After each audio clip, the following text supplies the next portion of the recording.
Hey everybody, it's Curse and I'm here to bless you with the final part 3 of my Lich build guides. This one's focused around max crit fire damage Hungering Souls, and it also takes down Julra the fastest out of the 3 builds so far. I'll talk about my preference between the 3 and how I think they compare at the end of the video. You can definitely push these builds even further, so if you innovate on top of them, please let me know in the comments, because I'd love to improve on them as well. I'll keep this build guide short, so if I'm going too fast, check out my other Lich build guide, especially part 1.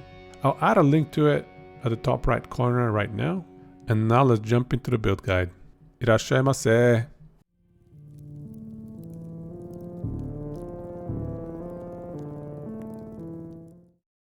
Alright, let's go over the skills. So in terms of Spirit Plague, there aren't too many differences, so I'll just go over a few reminders. First off, this node right here is our indirect source of damage by generating bleed stacks on our hero, which are then converted to ignite stacks. That's how we get massive DPS on this build. Make sure to get the cast speed, and then this node is our indirect source of defense. This is how we get max armor in combination with Soul Feast. So those are the 3 nodes that you want to make sure to max out. Next, let's go over Reaper form, and the important nodes to note here are the cast speed node here, and then the marked for death chance. You want to make sure to get that. That's negative 25% resistance reduction.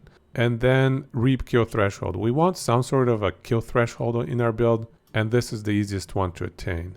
And pair that up with reap cooldown recovery speed for more mobility as well as easier execution. And then finally, dump whatever you have into crit multi. You can see I have a +3 into Reaper, and all of that is going into crit multi. Next, let's look at Death Seal. This is a Hungering Souls based build, so make sure to max both of these. Make sure to max the duration. The death pulses are our trash clear, so you want to get 1 point in here as well. You don't really need this node because we're not running dam stacks. And as usual, get deadlock. So just 22 points, even 21 points is sufficient for Death Seal in this case. For Soul Feast, the most important node is Toxic Craving. Get that. This is how you max your armor, by consuming the poison stacks applied by Spirit Plague. Everything else is the same as the other builds, so I'm not going to go into it. Hungering Souls. We end up converting Hungering Souls to fire damage with this node right here, which adds 50% more damage. And we also double the damage with this node. Again, double it here. Quadruple it in the combination of these 2 nodes. These 2 nodes, assuming you have 3 minions at all times, mean that you're multiplying your DPS by 4 times. And so if you have 0 minions on the other hand, you're losing 75% of your damage. That is a massive difference. So you want to make sure to get some survivability for your minions from your items. And so I'll show you that in the itemization of this build guide. And then you want to get the crit multi and dump whatever you have into crit chance. And then you'll notice on our skill bar, we don't have transplant. We're actually bringing in Hungering Souls as one of our skills on the skill tab, and we'll end up casting it every now and then. And I'll show you a really neat interaction in the itemization section with the scales of Eterra unique. But that's it for the skills. Now let me walk you through the items. So the 2 core items that make the build as powerful as it is. Malin's Hubris. These gloves are absolutely essential. This is how we convert the self-bleed into self-ignite. Make sure to get cast speed on them if you can, but otherwise it's pretty straightforward. And then this is the other core item, Immolator's Oblation. All of the ignite stacks that we have end up giving us +6 adaptive spell damage, which is, for 100 stacks, it's 600 spell damage. You have to have this item. And then the other bonuses are very strong as well. And then in the other items, for prefixes, you want to get as much cast speed as you can. Crit Strike Multi is nice. Make sure to get enough crit chance to max the Hungering Souls critical strike chance to 100%. And then fire damage is good, spell damage, elemental damage. Definitely prioritize spell damage, however, because that applies to both your death pulses as well as your Hungering Souls. And then make sure you have a source of minion health regen, either in your helmet, your belt, or your relic, as well as +1 Death Seal is essential. And then I have +3 to Reaper form on my chest piece. You can think of that as +30% critical strike multiplier. So 30% crit multi and 68 health is not bad. The base items for my chest and my helmet are really awful. The base armor is too low. You want to get as much base armor as you can, because that gets scaled up significantly by Soul Feast. Less damage over time taken in the amulet helps so that we don't do too much damage with our self-ignites. And then this is the best base type for relics. And then finally, I just want to highlight Scales of Eterra and how it synergizes with this build. I feel like we can make an argument that Scales of Eterra is actually decent for this build. I'm not going to say it's good because it's a really awful item. But I think this is the only build where we can actually say that it's all right. So let me walk you through how it works. You have Fire Infusion on a 20-second cycle where 10 seconds you get a bonus damage and then 10 seconds you lose 80% of your damage. And so in any other build, that's pretty frustrating because it's hard to control when you activate Fire Infusion and when you don't. You're just spamming your fire skill. So you're always going to be activating it as soon as it's off cooldown.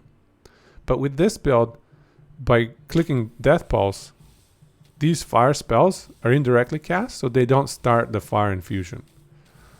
So we can actually control it. Whenever we want to activate it, we can pop Hungering Souls, and that starts the timer. So how can we utilize that? We know we have 10 seconds of a DPS boost, which is significantly stronger towards the end of it. You basically gain 10% more fire damage every second of this Fire Infusion, up to 100% in the last 1 second of it. So we can pair that up with Death Seal, because Death Seal lasts 8 seconds. And so we can activate Hungering Souls and then activate Death Seal 2 seconds later. And they kind of align really well, where towards the end of it, you have a really good DPS boost. And then afterwards, you have a 5-second cooldown on Death Seal, so that 10 seconds, 80% damage reduction from the Fire Infusion of Scales of Eterra doesn't feel as bad, because for those 5 seconds, you don't want to deal damage anyways. So there is some synergy. Unfortunately, the cycle doesn't match exactly. It's 20 seconds, 10 plus 10, versus 13 seconds, 8 plus 5. So if you really want to match them perfectly, you have to run around for another 5 seconds without doing anything. But there is some synergy. You can see that I utilized this Fire Infusion in the Julra fight, and it does help a bit. But seriously, EHG, please buff this item. Losing 80% of your damage for 10 seconds is too much. And unfortunately, there are no builds that focus on dealing 2 types of damage, fire and lightning, within a single build, and do so effectively in the end game. And what about idols and blessings? So for idols, I'm already maxed out for crit chance, so I didn't need more crit chance. I just have basically mostly just health running in all my idols. A little bit of resistances just to max out my res. You can see even cold res is not as high as it should be, but I didn't have time to optimize some of my suffixes. And you definitely want to max your crit avoid, endurance, and get your endurance threshold to be about 1/3 of your health if possible. But thanks to all these health idols, you can see I'm running 3k health. And then for blessings, nothing special. It's the same as the other builds. Get your resistances from your blessings and make sure to get flat armor in this one. Now let's check out the passives. For the base class, it's pretty much the same as the other 2 builds. Here I opted for a little bit more minion health just to make sure to preserve those 3 skeletons which are generated by this skeleton vanguard node. And then otherwise, make sure to get your crit chances, crit multis. This node is applicable because we're running one-handed weapon and no shield. And yeah, no real surprises here, nothing too crazy. And now let me show you the skill rotation. It's similar to the other 2 builds with the slight addition of the Scales of Eterra that I'll demonstrate here. So before closing the distance with the enemy, make sure to poison the enemies with Spirit Plague and then click your Soul Feast just to get your armor nice and high. Always do that. And then you can close distance with Reperform. And when you have a good amount of stacks, activate your Death Seal. And you can see how it works. And now let me demonstrate how you can leverage Scales of Eterra. You manually cast your Hungering Soul, and that activates this. And then 2 seconds later, Death Seal. And so you have an 8-second window where you're dealing a lot of damage. And towards the end of it, you start manually casting Hungering Souls again, because you have a really strong DPS window there. But you don't want to cast it too early because your Ignite stacks are going to drop, and so that's going to drop your DPS significantly. Probably you want to do that towards the last 1 second. So you're only going to get 2 or 3 Hungering Souls out, but it's worth it just for that extra DPS. And so that's just how you get a little bit more DPS out versus bosses. And keep in mind that the DPS I was demonstrating here on the dummy was a quarter of what you would be dealing normally because of your 3 minions that are going to be present. So multiply every damage number that you saw by 4. And for leveling progression tips, if you're starting from scratch, I would recommend the same thing as I did with the other 2 builds. Start with Hungering Souls. It only requires 5 points in the Acolyte skill tree, so around level 5 you can grab it. And so get Hungering Souls and spec into these high DPS nodes. Basically, you want to go into any node that says more damage as early as possible into the game. So get these ones and get the minion-based damage ones as well. And so between these 4 nodes, that is 16 times the damage for every Hungering Soul. So it's quite significant. And then beyond Hungering Souls, that is going to be your single target. You want to get Spirit Plague, and then you spec that into your AoE trash clear.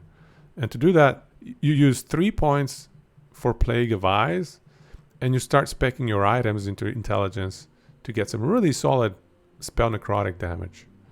And so that 3 points there, and another 3 points into Pestilence for a huge damage over time DPS boost.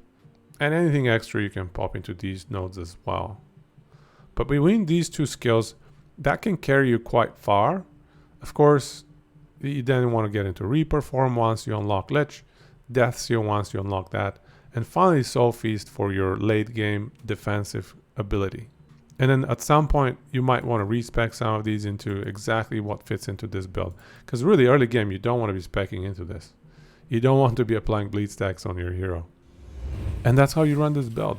Now let me talk about the 3 different Lich builds and how they compare to each other. So just a reminder, the first one was based around on-hit Death Pulse damage. The second one was based around the Damned Ailment. And the third one was on-hit Hungering Souls. All 3 builds killed Julra in about 30 to 40 seconds. You could probably take that down with better gear and better optimization. But they do comparable damage. All 3 are fairly mobile, so they're good for monoliths. However, some of them have certain limitations. In particular, the second and the third build, a lot of their DPS is a function of having 3 minions alive at all times. And for me, that's a massive limitation. When you push into the late game, it's very hard to keep 3 minions alive, especially versus boss fights. I'm not a fan of that high volatility gameplay. I feel like the first build has consistent DPS, it can push high monolith, no problem, it doesn't need any minions. So that is my personal favorite for that reason. But I have to say, from a style points perspective, my favorite is the second one, the Damned Ailment build, where you get to wield that scythe. What about yours? Let me know which one you like best in the comments. I'm curious which one will be most popular among other people. Because I have my own reasons, but everybody's got their own style, right? But all in all, I'm happy with all 3 builds. We introduced a bunch of cool game mechanics, and how to optimally utilize them across the different builds. So I really hope you get to try at least one of them. And if you're enjoying this kind of content, let me know by subscribing and clicking that like button. And for my next video, it's gonna be a farming guide to get you prepared for 0.9 so you can get to that end game fully spec'd out with top end gear as fast as possible. I think a lot of people are gonna find it super valuable. So I'll see you in the next one. Kuchiso sama deshita.